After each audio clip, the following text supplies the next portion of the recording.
Travis head वो तूफान बन के आएगा जिसे कहा जाएगा कि फायर है, कि नाम से शायद उसको लोग फ्लावर समझ लेते हैं, लेकिन उसने फिर वो क्लास की इनिंग्स खेली कि जो मैं समझता हूँ कि हिस्ट्री में लिखी जाएगी। और एशिज में मैं समझता हूँ टॉप क्वालिटी इनिंग्स जब आएंगी तो ये इनिंग्स आएगी। मतलब इतना bouncy track, quality bowling attack, फिर साथ ही साथ आप देखें कॉन्टेक्स्ट ऑफ द मैच देखेंगे, पहली इनिंग्स में 132 पर टीम आउट हुई है, फिर आप 205 चेस करने जा रहे हैं कि जहां पर 3 इनिंग्सों में कोई भी टीम 160 प्लस से ज्यादा रन नहीं बना सकी, वहां पर एक लड़का आता है और 69 बॉल्स पर 100 कर देता है, और वो भी all round the ground shots खेलता है। 16 चौके और 4 छक्के उन्होंने लगाए, 123 रन बनाया 83 बॉल्स पर।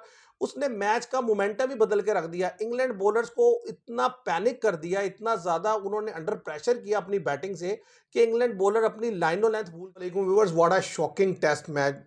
1921 में लास्ट टाइम ऐसा हुआ था कि जब 2 दिन में टेस्ट मैच खत्म हो गया था, और उसके बाद आज 2025 में आप देखें ऑलमोस्ट 100 ईयर्स के बाद जो है ये ऐसा दिन आया कि 2 दिन में एशिज का टेस्ट मैच खत्म हो गया। और मैं समझता हूं कि ये टेस्ट मैच कुछ सस्पेंस मूवी से अगर कहा जाए कि मिलता जुलता था तो कम नहीं, क्योंकि हाफ आवर के अंदर इस तरीके की चेंजिंग्स आती थी मैच के दौरान के आप हैरान रह जाते थे।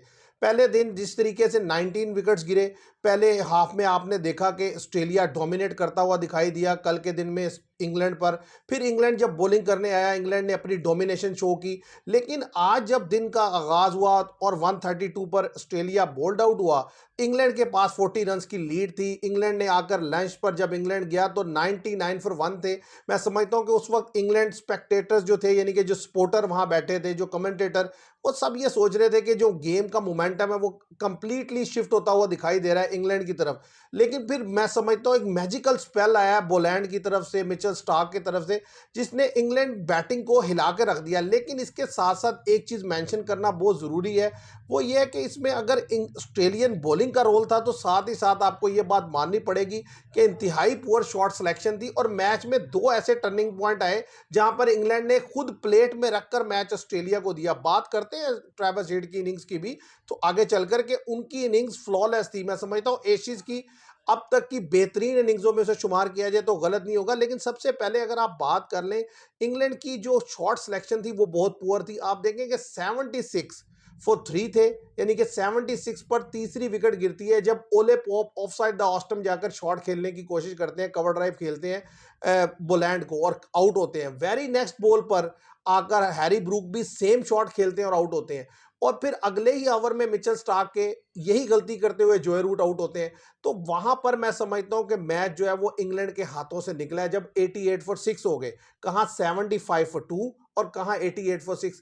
जस्ट 11 रन के अंदर अंदर जो है वो ऑलमोस्ट जो है वो 4 विकेट्स इंग्लैंड की डाउन हुई। और ये पहली दफा नहीं हुआ, फर्स्ट इनिंग्स में भी जो लास्ट 5 विकेट थी इंग्लैंड की वो 12 रन पर गिर गई थी। और दोनों दफा अगर आप देखें तो बॉलर से ज्यादा बैट्समैनों का कसूर था कि उन्होंने गलत शॉट सिलेक्शन थी उनकी, कि जहां पर उन्होंने बिल्कुल परवाह नहीं की कि आप क्या खेल रहे हैं, किस तरफ खेल रहे हैं, और जिसकी वजह से मैच को उन्होंने इतना डाउन किया। और मैं समझता हूं शायद इंग्लैंड ये ओवर कॉन्फिडेंट था कि पहले इनिंग्स में जिस तरीके से हमने ऑस्ट्रेलिया की पूरी बैटिंग लाइन को 132 पर ऑल आउट किया, और सबसे बढ़कर बात यह थी कि ऑस्ट्रेलियन बैटर्स जो थे वो बहुत ज्यादा स्ट्रगल करते हुए दिखाई दिए इंग्लैंड पेस बैटरी के सामने। लेकिन फिर किसी को शायद अंदाजा नहीं था कि ट्रेविस हेड वो तूफान बन के आएगा जिसे कहा जाएगा कि फायर है, कि नाम से शायद उसको लोग फ्लावर समझ लेते हैं, लेकिन उसने फिर वो क्लास की इनिंग्स खेली कि जो मैं समझता हूं कि हिस्ट्री में लिखी जाएगी। और एशिज में मैं समझता हूं टॉप क्वालिटी इनिंग्स जब आएंगी तो ये इनिंग्स आएगी।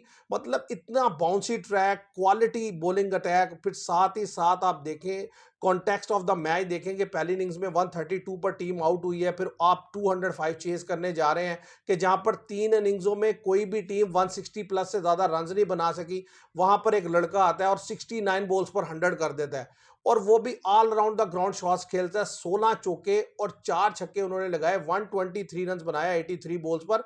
उसने मैच का मोमेंटम ही बदल के रख दिया, इंग्लैंड बॉलर्स को इतना पैनिक कर दिया, इतना ज्यादा उन्होंने अंडर प्रेशर किया अपनी बैटिंग से कि इंग्लैंड बॉलर अपनी लाइनों लेंथ भूल गए, उनको पता ही नहीं चला वो उसको कहां गेंद करें। ऑल राउंड द ग्राउंड उन्होंने शॉट्स खेली हैं, कट शॉट मारे हैं, पुल शॉट मारे हैं, कवर ड्राइव मारे हैं। आप देखें उनकी वजह से जो लेबुशेन आए वो भी फॉर्म में दिखने लगे, वरना लेबुशेन स्ट्रगल करते हैं, उन्होंने भी 50 बनाई। तो मतलब ऐसा लगा कि एक ऐसा मैच था जिसके अंदर इतना ज़्यादा थ्रिल था, और उस थ्रिल के अंदर मैं समझता हूँ ऑस्ट्रेलिया ने बिल्कुल ही इंग्लैंड को डिमोलिश करके रख दिया। इतनी बुरी डिफीट हुई इंग्लैंड को कि कोई एक्सपेक्ट नहीं कर रहा था पहले दिन के स्टंप्स पर कि इंग्लैंड के साथ ऐसा होगा, क्योंकि इंग्लैंड डोमिनेट करता हुआ दिखाई दे रहा था पहले दिन के स्टंप्स पर, और इवन के जब लंच हुआ तब भी डोमिनेट करता हुआ दिखाई दे रहा था।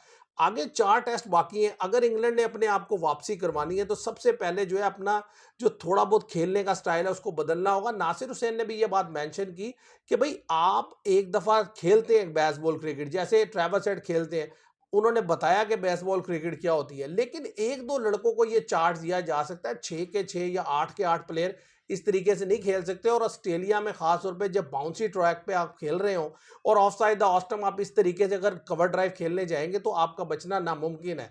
अगर अगले 4 टेस्ट मैचेस में आप चाहते हैं कि आप कमबैक करें और एशिज जीतने की पोजीशन में है, तो उसके लिए मैं समझता हूँ सबसे पहले आपको रोल डिफाइन करने होंगे। हर लड़का आपका आता है और वो ऐसी लूज शॉट खेलता है जिसका कोई हिसाब नहीं, जिसके बाद वो मैच जो है वो बिल्कुल ही नीचे लग जाता है।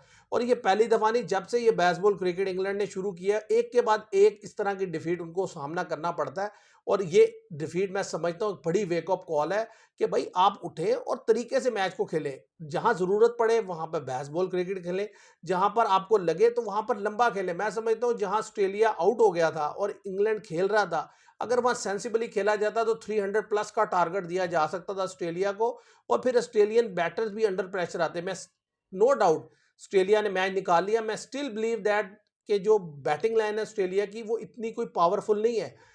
ट्रेविस हेड ने एक्सेप्शनल इनिंग्स खेल दी, ऐसी इनिंग्स रोज रोज नहीं आती। तो कहने की बात यह है कि आपने अपने मैच को खुद खराब किया है, अपना मोमेंटम खुद गिराया है, अपना कॉन्फिडेंस खुद शटर किया है। अब इसको बैकअप करने की भी आपको जरूरत है। नो डाउट कि इंग्लैंड की जो ये टीम है इसके अंदर ये करेक्टर है कि वो कम बैक कर सकते हैं, क्योंकि ऐसे ऐसे क्लास के प्लेयर हैं, जोए रूट हैं, बैन स्टोक्स हैं, इसी तरीके से बॉलिंग में है। मार्क वुड पे मैं अब जरूर बात करना चाहूँगा कि पहले इनिंग्स में भी दूसरी इनिंग्स में भी उन्होंने स्पेल किए हैं, जैसे 3 ओवर में 23 रन दिए। और इस जो इनिंग्स में आप देखें फास्ट बॉलिंग को मैं समझता हूँ ट्रेविस हेड ने उड़ा के रख दिया, हर बॉलर को तकरीबन 5 के इकोनॉमी से उसने मारा है। तो कहने की बात यह है कि नो डाउट रन्स बन जाते हैं, वो एक्स्ट्रा ऑर्डिनरी इनिंग्स आ गई, लेकिन मार्क वुड मुझे लगता है मुझे वो फिट उस तरीके से लगे नहीं। मुझे लगता है जॉर्ज टाउन उनकी जगह बेहतर रहेंगे अगर आपने 4 फास्ट बॉलर से अगले टेस्ट मैच में जाना है। और लगता है ऑस्ट्रेलिया प्रेफर करेगा कि वो ऐसे ही ट्रैक दे, क्योंकि जिस तरीके से उसके अभी हल्के बॉलर्स ने आपके साथ किया है, क्योंकि मैं समझता हूँ आगे पैट कमिंस और हैजले वुड जब वापस आएंगे तो आपके लिए इतना आसान नहीं होगा। अगर ऑस्ट्रेलिया ने 4 फास्ट बॉलर खिला दिए, नेथन लाइन की जगह कहीं बोलैंड खेल गया और 4 फास्ट बॉलर, तो आपके लिए तो बड़ा मुश्किल हो जाएगा। और इस तरीके, और लेकिन एक बात मैं मान के चलूंगा, वो ये है कि देखिए एशिज में आप कभी भी ये 100% श्योरिटी से नहीं कह सकते कि ये टीम कम बैक नहीं करेगी। उसकी वजह ये होती है कि हर कोई अपना दिलो जान लगा के खेल रहा होता है। पहले दिन के स्टंप्स पर मैं बिल्कुल ऐसा मान के चल रहा था कि इंग्लैंड फेवरेट हो गया, इंग्लैंड आगे जाता हुआ दिखाई दे रहा है। ऑस्ट्रेलिया के मैं समझ रहा था कि डिफीट के चांसेस बन गए, लेकिन जैसे ऑस्ट्रेलिया ने कमबैक किया, मतलब मैं समझता हूँ सबको हैरान करके रख दिया। ऐसी क्वालिटी इनिंग्स आई कि मतलब अनबिलीवेबल था। इसी तरीके से अब इंग्लैंड नो डाउट कि डाउन चला गया, बहुत ज़्यादा क्रिटिसिज्म होगा, न्यूज़पेपर में छपेगा, लेकिन इंग्लैंड के अंदर पोटेंशियल है, इंग्लैंड कमबैक करेगा। और मुझे लगता है नेक्स्ट टेस्ट मैच में आप देखेंगे इंग्लैंड बेहतर क्रिकेट खेलता हुआ नजर आएगा। आज का दिन कंप्लीटली डोमिनेट किया ऑस्ट्रेलिया ने, बैट और बॉल से हिला के रख दिया और बताया कि एशिज को एशिज कहा क्यों जाता है और ये राइवलरी 140 ईयर्स से क्यों अलाइव है और इसके अंदर क्यों इतना पैशन है। क्योंकि जो ये खेलने वाले हैं उसको खेलते ही इतना पैशन के साथ है कि बाहर बैठे लोगों में भी वो पैशन नजर आता है। आप देखिए दोनों दिन का जो क्राउड है वो 50,000 प्लस लोग बैठे थे दोनों दिन स्टैंड्स में। एब्सोल्युटली फिनोमिनल जो था, मैं समझता हूँ सीन थे, मज़ा आ गया। मतलब यानी कि 2 दिन में वो मज़ा आया कि मैं समझता हूँ शायद 5 दिन के टेस्ट मैच में ना आता। तो आज का टेस्ट कंप्लीटली डोमिनेट ऑस्ट्रेलिया ने किया। आप देखते हैं आगे अगले टेस्ट मैच में, ज़ाहिर है अभी टाइम बाकी है, इंग्लैंड के पास मौका है, सोचे कि देखे कहाँ गलती हुई है और फिर आकर जो है अपने आप को बेहतर प्रेजेंट करे। आज के लिए इतना ही, थैंक यू वेरी मच।